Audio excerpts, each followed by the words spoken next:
What does everyone do but won't admit? 1. Don't go to see the doctor when they know they should.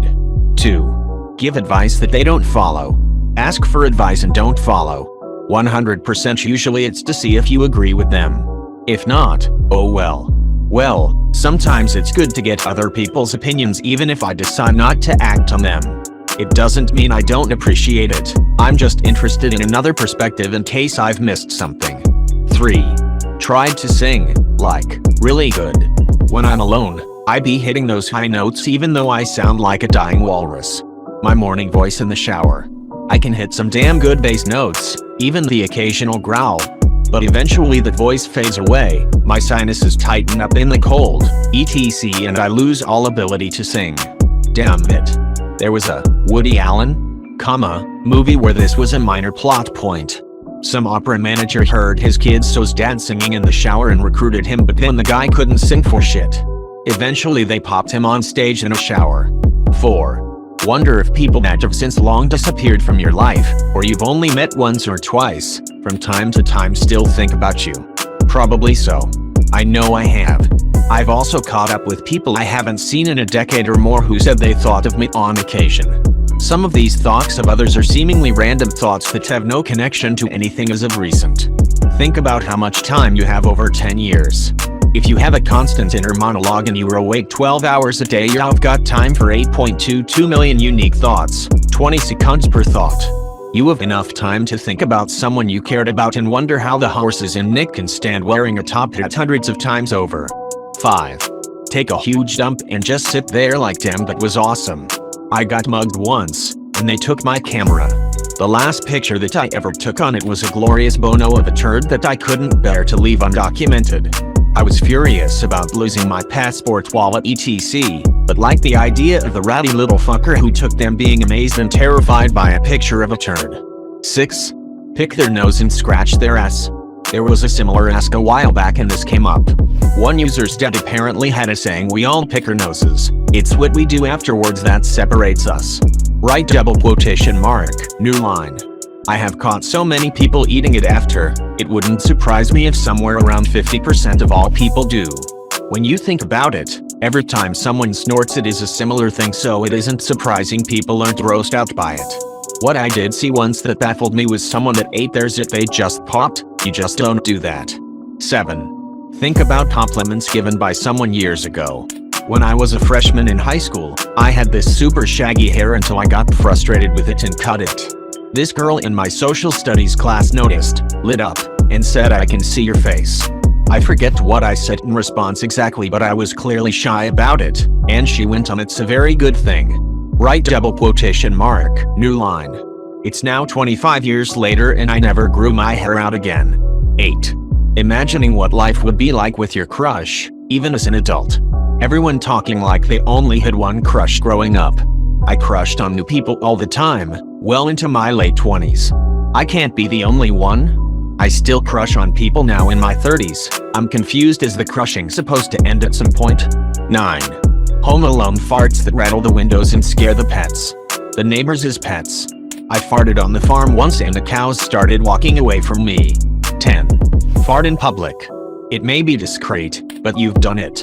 In the beginning of my relationship, I would wait until we walking in heavy traffic and let it go.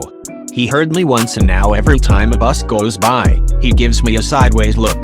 11. Judge people as being horrible human beings for doing things while driving that you excuse as being okay if you yourself do it. Anyone driving faster than me is a maniac. Anyone driving slower than me is a moron. New line. A good saying to keep in mind in all aspects of life, really. Ada is a misquote of a Carlin line, should have credited him. 12. Lay awake at night remembering everything that you've done wrong in your entire life in 30 seconds and then just lying there thinking about each and every one of them individually until you've got to get up and do SMTH for the day. 13. Talk behind people's backs. I made a point of reducing that habit to a bare minimum. Saved from toxic chats, about whom I'll warn people, either I praise people in their back or I hold my tongue. First off, it actually feels better. Then, it prevents from getting bit in the ass by my own words. And finally, it doesn't get my friends to wonder what I'd say about them when they're not around. Generally a huge life improvement. Always speak about someone as if they were standing next to you and listening to what you were saying about them. One of the best pieces of advice in life that I learned too late. 14. They stare at shit-covered toilet paper to see if they're done wiping. I find it quite gross when people say they don't do this. You're just taking a gamble that you might be walking around with a poopy butthole or what?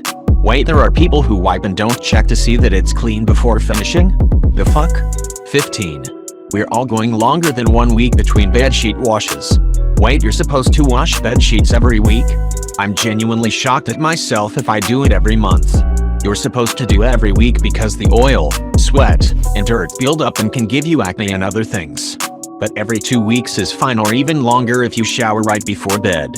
If you want to compromise, you can just wash the pillowcases every week, since that's what will increase acne risk the most.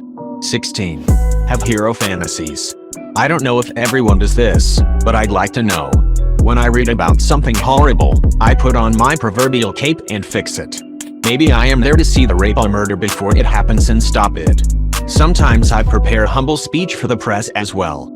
I think, on some level, it's a coping mechanism. Instead of being hateful and bitter, I fix the problem. I fix nothing, of course, but I'll be able to shake off the feeling of despair for a while. I daydream way too much. Like, live in a separate world with rules in multiple languages and cultures and so on. It's honestly problematic sometimes, and I feel like it has made my anxiety much worse. Always been this way since I was a kid. 17. Dr. Masters, who did famous study on sex back in the 60s, said in an interview that 95% of people admit that they masturbate. The doctor was then asked by the interviewer, "What does this tell you?" And the doctor replied, 5% of people are liars. 18. I think it's pretty fucked up most of these are bodily functions or have to do with them. Like, everyone has snot and have at some point picked their nose, everyone farts, shits and pisses, and probably have done them all at an inconvenient time or place at some point, and a majority of people are masturbating fairly regularly. It's weird that these things are considered shameful or embarrassing things people don't want to admit. 19. Browse people's social media accounts after meeting them. I think the proper term is a background check. 20. Even if you hate rich people, even if you loudly say buying lottery tickets is a waste of money, even if you're the most die-hard communist, you still fantasize about winning the lottery. I wouldn't say I fantasize about winning a literal lottery, but I do wish I just randomly had a shit ton of the money laying around.